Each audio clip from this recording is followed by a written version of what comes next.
EO was a vision of Jim Ridgway's. He had the experience for himself of travel. It enriched his ministry so much that he wanted to share that with others. He was already a minister in the Florida Annual Conference and serving in church where he met his wife. So he prayed about it for maybe a year, 2 years, I don't know how long time. Finally, that's when he came to me and said, God gave me the answer. This is what he wants me to do.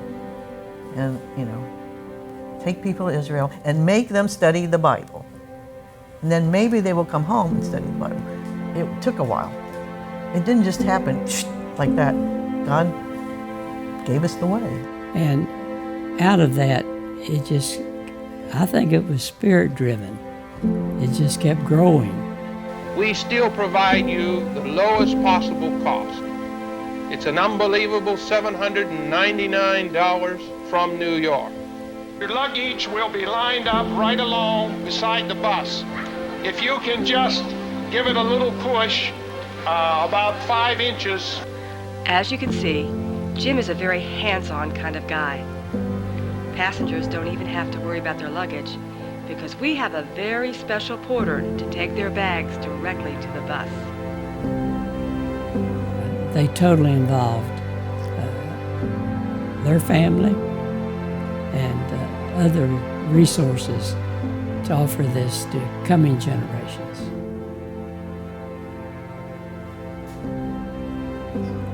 And this was one of the reasons EO succeeded, was that because of that trip. Bishop Henley was the one who suggested it. He said, I can get James Stewart. James Stewart was the most famous preacher in Great Britain. I can get him to preach. I can get all these other people to preach. I can get people doing Bible studies. So he said, but you'll have to stay at Edinburgh University. And in today's world, I don't think people would do that. Would they do that? No. I don't think so. I don't think college students share a bathroom anymore. Yeah, right. I don't think so either. Or not all the way down the hall. Right, not all the way down the hall. And they loved the preachers, the Bible studies. They loved everything. They said this was the best thing that ever happened to them. They went home and they told everybody that it was the greatest trip they ever had. And they all signed up to go to the Holy Land with Jim. I said to Jim, God had something to do with this. God had his hand over these people because, who would have thought in these Spartan conditions with one bathroom that they would want to travel with him again? Mm-hmm. Yeah, that's pretty amazing. Yeah, it really is.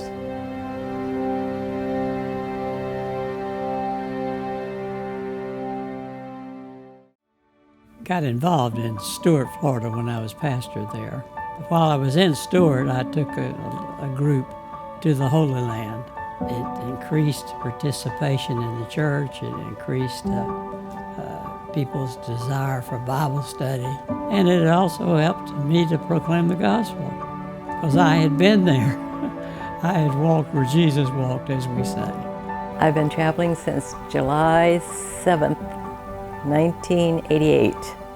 When I went to the Holy Land the first time, I knew that I didn't get to see everything and could hardly wait to get back. And that's when we were told different things about bringing groups, and I thought, I can do that.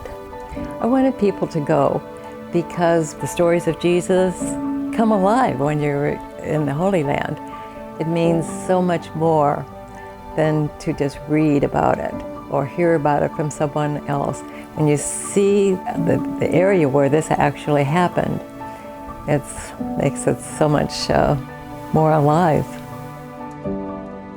So in the beginning in EO, you've talked about biblical literacy being very, very important to Dad. Mm-hmm. What were the other of those core beliefs at the beginning? Well, one of his favorite phrases was he wanted the people to walk in the footsteps of Jesus. When they were over there studying the Bible, and just imagine that they were walking where Jesus had walked. Jesus died for my sins. He shed his blood for me as they were looking into the tomb. And he was resurrected, and that's what he wanted. He wanted them to understand Jesus. And what he really hoped for was they would come home after they learned the Bible in Israel, come home and continue.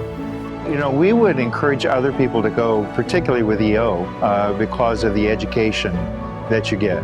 It's not just a trip. You're really learning about what you already know in Scripture, and now you're actually seeing it. I'm thankful that I've been able to come on this trip today. This trip has absolutely changed my life. It has filled my heart with an understanding of the Scriptures that I've never had. It's hard to explain, but so many the people that I have been part of the trip journey to Holy Land, they have a spiritual experience where Jesus taught and sacrificed his life. It has a spiritual meaning, hard to explain, but they come back wanting more Bible study, more involvement, because of the spiritual aspect of the journey.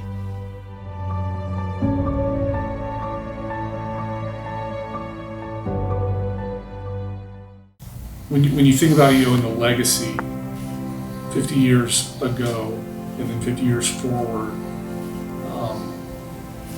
what does that mean? What does the legacy mean to you?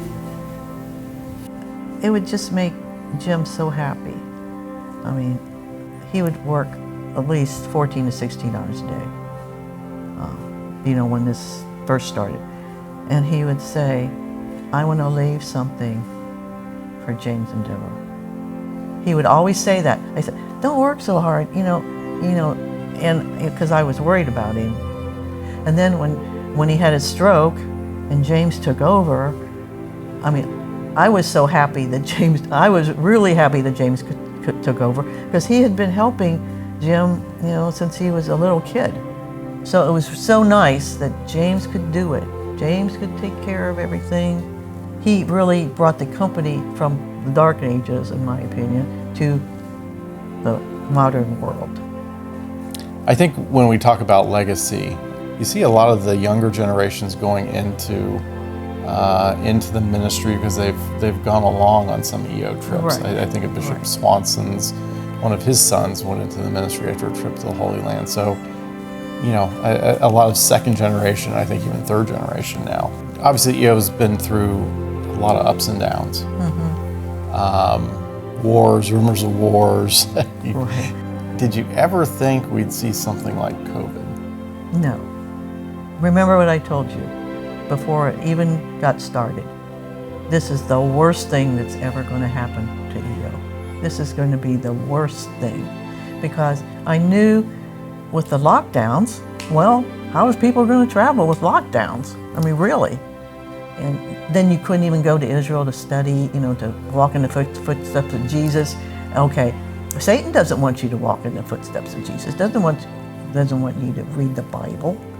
It was almost like you went back to zero. Mm-hmm. But anyway, I shouldn't worry. But I prayed for you. I did pray for you a lot, that it would come back.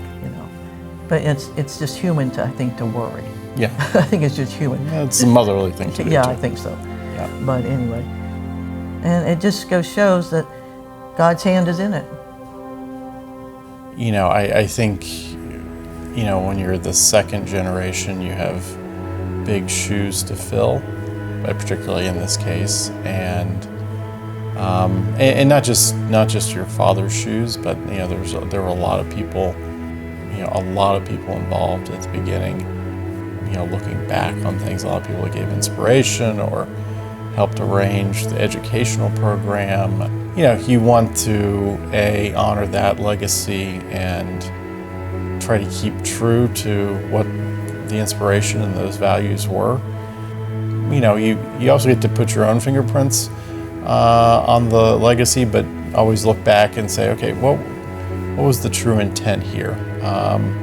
And hopefully we've done a good job with that, and we haven't messed things up too much, I suppose. In the early years, it was just, okay, let's try to get everybody together and have world-renowned theologians speak to groups, and that was something, you didn't have YouTube in the 80s, and you just couldn't listen to all these people. You had to go. Now it's more, can you adapt that educational content to make it meaningful to each individual and give them that. So things change, but you want to come back to that same core, the essence of education and learning the Bible, and I think over time it's developed into also learning about other people and how they are Christians and where they live. Those are big shoes to fill. Coming back to the main question, we have a great team here, and everyone has embraced that, and we've adapted it for 2023. I would just pray that educational opportunities not only continues but grows, because it helps people's faith to be involved in the country where Jesus was, and they can relate more to what they're learning in Sunday school or church or whatever, because they can say, I've been there. Being where Jesus may have walked and sitting there and reading scripture with our group was pretty amazing. Well, I'm excited about the next 50 years for EO, because I sense a craving in people, in laity and clergy, for the gospel. Jim Ridgway, the founder, said to me over and over, Bob, EO's a ministry. It's travel, of course, but it's ministry, bringing people into a closer relationship with the gospel. Our work is not done. It's just beginning. The future is still bright. There's still so much to be done, to be a blessing, and to be a positive force for the work of the church and for the plan that God has for all of His people.